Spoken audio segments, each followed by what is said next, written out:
Welcome, ladies and gentlemen, to the final game of the year of 2024 for me in my Road to Expert series, another game analysis. This is game number 15, closing out my year, and this is round 4 of the late fall Swiss, and this was played near the end of November.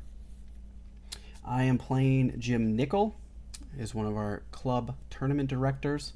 And I haven't played Jim for quite a long time, so I was actually pretty ready for this game. Now, I'm actually still looking at my old game, but let's move to the next one. There we go.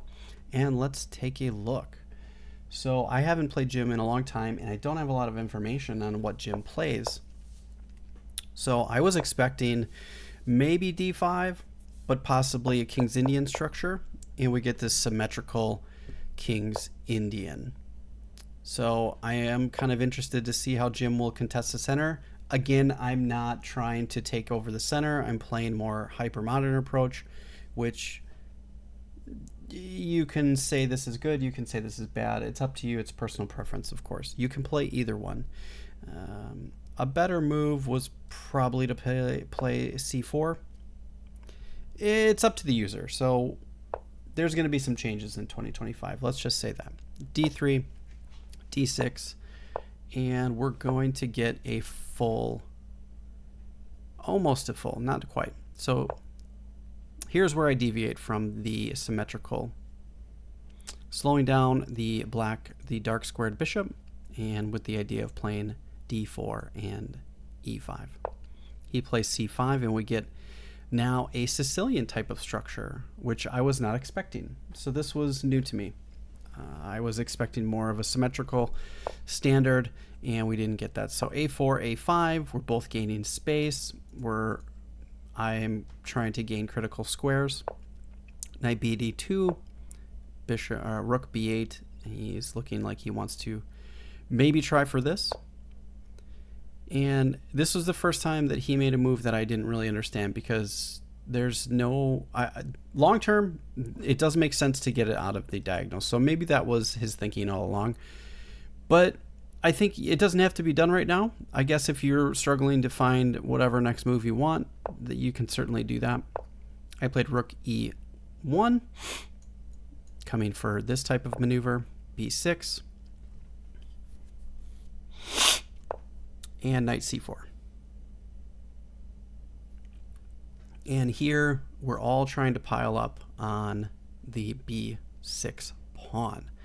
These were all the ideas that I saw. So he has all these pieces, but I haven't pushed B3 or B4, so I always have this square coming into his position. And that is a permanent weakness right now. Bishop B7, Knight E3. I want to have more central control. I thought this was great for the potential D5 break. Or it was protecting from him with his D5 break as well. H6, he's keeping me out of this square. Other than controlling G5, I didn't really see what his intentions were. He wasn't really seeming like he wanted to push in the center. Oh, I didn't say what Jim Nickel is 1510, I believe, at the time of our game. And actually, at the end of the year, he had been playing very well. He had a number of very good games. So I believe after playing this tournament, he went up a good amount, I believe, from how he played. So Knight H4, I want to maybe play F4, Bishop E8, Bishop C8, he's moving back. It's almost like he doesn't have a plan. He's just waiting for me to come forward. And it didn't look like he wanted to be too combative. And I was okay with that. F4, gaining more space.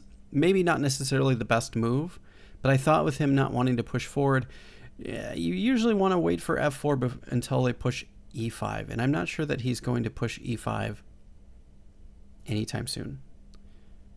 Maybe he will. But then he'll be left with these two weaknesses. F4, and I have a very good setup. I've got a lot of space. I have a lot of freedom to move my pieces around. I can bring my knight back, and I have all of these options for breaks. I'm pretty happy with my setup right now, and I've got it with everything being pretty uncontested. And at this point now I have to decide how I want to proceed based on how he's going to play. And he played e5, and I was really surprised by this move, which I believe is a mistake. And because it created the second, like I said, the second long-term weakness on d6. I thought what he might do is this particular line, and we might get something like this. I saw this in my game. I thought this might not be the best for my king, but I thought that that might be pretty good for him. Now, his king is a little looser than mine, but he does have access to this square, so I have to be careful. I'll probably lose the bishop pair, which means I can't really contest this bishop, so maybe this is not ideal for me. So he played e5, and I said, well, okay, I'm not going to deal with that. I'm going to push f5, because that's really what you want in the King's Indian attack type of position. You want to, if you get a chance to play f5, you should play it. He played g5, completely locking down the king side. And this was what I expected that he might do, kicking my knight and coming back. And he played king h7. I thought that he might try to play on the king side. So I stopped him from coming in with h3. He can't play can't play this anymore. I've got that under control. So I've pretty much locked up the king side, which I'm happy about. So now I know that my way in is going to be through some sort of central break or playing on the b file. He played rook g8 and knight h2. So now I've really stopped any long-term plans for him coming in on the king side. And I always have g4 to stop everything. So I'm pretty happy with this. So I can close down the king side, and then it's going to be b6 and d6 are my targets, these ones here. So king to h8. I can tell he's kind of maneuvering around. He doesn't really know how to proceed. And I could tell that he was not going to push at all. I was waiting for it, and he is playing quite passively. So I realized that it was now my time to try to make control of the game. So I believe it was for me to start making some pressure and start making some threats.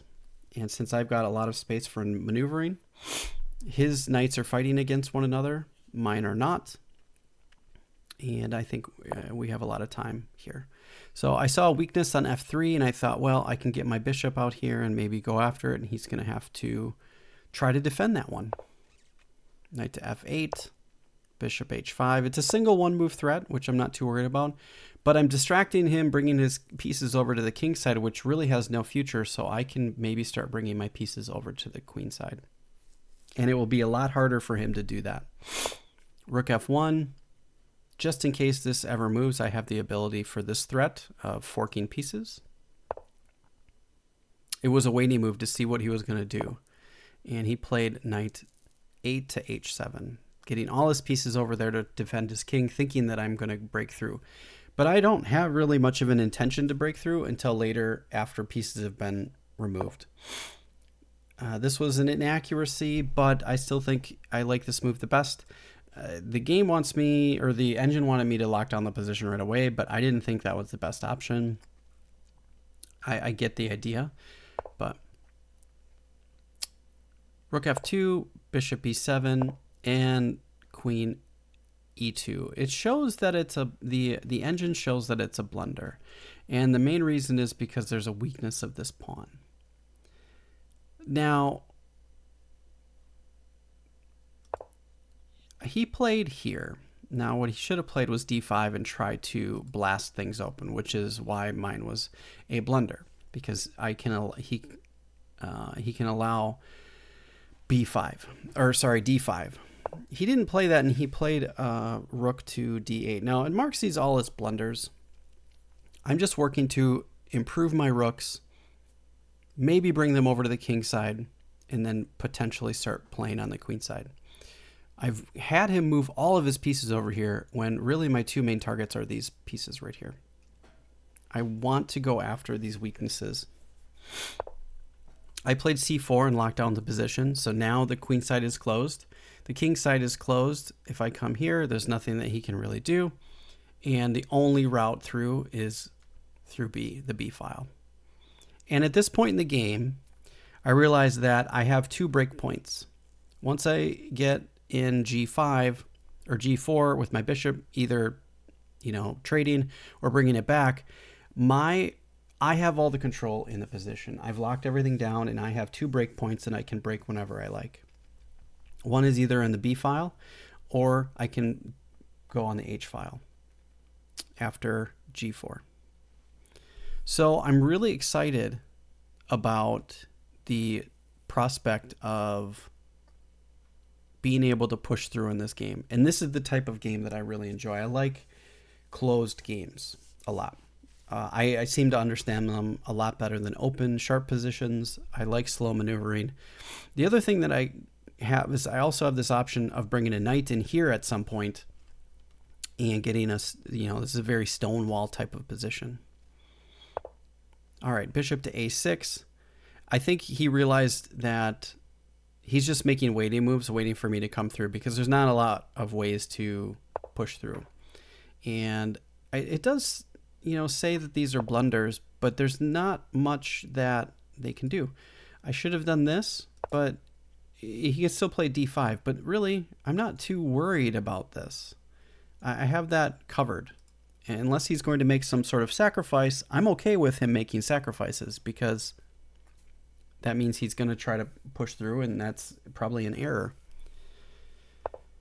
So bishop b7, knight c3, c6. I'm just maneuvering my pieces. Coming back. Bishop to f8, g4, and plan 1 is complete. I've locked down the king side, and I've traded off my light squared bishop for a knight, reducing some of the stuff on his king side. And this is at the point where now I'm really happy with how I've played, and now I know that I have two plans. So I'm going to gang up on this pawn first, try to break through, and then when he's maneuvered all his pieces over here, I'm going to then break through on the king side, and he'll be stuck. That's the long-term plan. Knight to d7, knight to e3, knight to f6. I want to protect this guy just in case he ever decides to push through on his own. Queen to b7. I saw the two potential breaks, and I'm ready to kind of go. Knight e to d5. He decides to take that one off. I took this way. He doesn't have any way to push through because I can come in here. It says it's a blunder, but I don't really believe it, because what's the best move? If he takes it, I lock down the position, and now he has no way to go through, which is exactly what happened in the game. But I don't know what's better for black to continue here. That's the thing. Now I'm piling up on this pawn. All the play is on my side. There's very little black can do, even though that says this is a blunder. He played d takes and knight takes and e takes, and it says this position is even. Well, that means with correct play, but how are you going to stop it? He locked down the position completely, and now there's only play on this file or this file. So let's see how this progresses through to the end. Rook to c8, queen to b3. I'm just getting my pieces in to the mix as best I can. He has no light square bishop. He can't contest my queen ever. So I'm quite happy with this. So now he's completely distracted on the queen side. And now I played h4. He had to be very careful, because I always had these types of sacrifices. He was able to, watch his queen with his rooks, protect it very well, so I didn't get any of those. but now I can really load up on the king side. And it's the principle of two weaknesses. He has to stay locked in over here, and he has to kind of help me get through over here. The other option was this way, but I'm coming in, and this is really tough to deal with. So he took with the F pawn, rook h2, and this is hard to deal with. So there's a tactic here that we have to be careful of. What was one of the things that I saw in the event that he tries to protect this pawn? Pause the video, try to figure it out for yourself. Okay, so if he plays here, I get this move, and he's got a lot of problems now. Then this is like impossible to deal with. So he can't do that. He had to move, and now I've got access to this, and it's just bad at this point. Bishop, I win the bishop. I think he was just trying to find any type of move to gain any maybe type of traction, but I thought, well, he's gonna have to take a couple of moves to kind of get through, and I'm just gonna gobble up these pawns. And now this is just an atrocious setup, and all of my pawns are well defended. He can't even come in here to try to go after this one. And I always have the option of coming in here and doing this too. So he traded, and I came in, queen to g6 check, king to h8, and we get a nice little checkmate. Well, not really checkmate, but he's not going to be able to get any of these pawns, and these are just going to be too hard to stop. So Jim resigned here, and I finished my season out with a win, which is pretty happy. So that rounds out my 2024. I appreciate all of you for watching. We will continue in the new year with game 16, where I continue my journey to expert. I've learned a lot of stuff over the last 6 months, and I want to talk about a lot of it. So stay tuned for some different videos. We might revisit some of these really, really difficult times in the last few games that I played in the last 6 months for some instructional purposes, that I want to kind of show the progression of my thinking on where I've made a lot of improvements. So I appreciate you guys for watching. Stay tuned for the continuance of the series where I try to reach expert in 2025. Happy holidays and happy new year. I don't know exactly when this is going to release. When I'm recording this, it is December 10th. So if this isn't out in the next 20 days, happy belated holidays and happy new year to all of you. And I will see you guys in 2025. Or if it already is 2025, happy 2025. Let's see how it goes. Thanks for watching. It really helps me out. And at the beginning of the year, we're going to take a different direction in my content creation. So stay tuned for that. Thanks for watching, and have a great day.